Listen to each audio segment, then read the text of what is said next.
सबसे विशेष।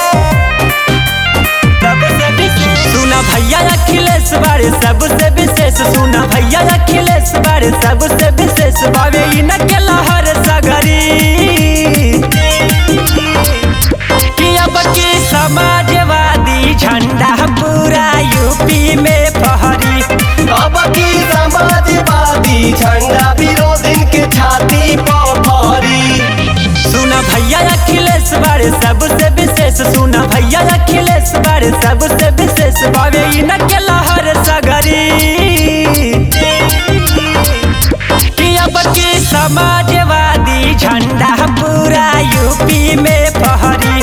अब की समाजवादी झंडा विरोधी के छाती पर फहरी।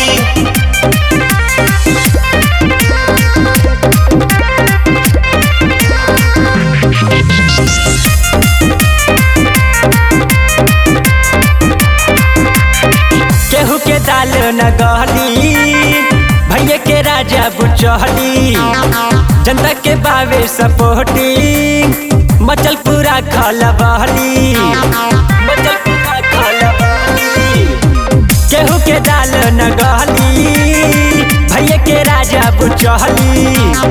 जनता के बावे सपोर्टिंग मचल पूरा खलबहली। हल्ला बावे चारू ओर भइल जगह जगह शोर। हल्ला बावे चारू ओर भइल जगह जगह शोर। रही यादव जी के ऊंचा पगड़ी कि अब की समाजवादी झंडा पूरा यूपी में फहरी। अब की समाजवादी झंडा विरोधी के छाती पर फहरी। अखिलेश भैया जिंदाबाद जिंदाबाद जिंदाबाद। मनोज पांडे जिंदाबाद जिंदाबाद जिंदाबाद। डिंपल भाभी जिंदाबाद जिंदाबाद जिंदाबाद। भ्रष्टाचार मिट जाई करी है सबके भलाई। भैया अखिलेश के सौभे विजयी बनाई। सौभे विजयी बनाई।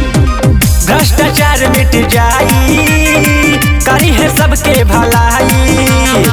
भैया अखिलेश के सौभे विजयी बनाई। कहे पंकज विजय बाबे केहू के न भाई। कहे पंकज विजय बाबे केहू के न भाई। मिली रोजी रोजगार सगरी कि अब की समाजवादी झंडा पूरा यूपी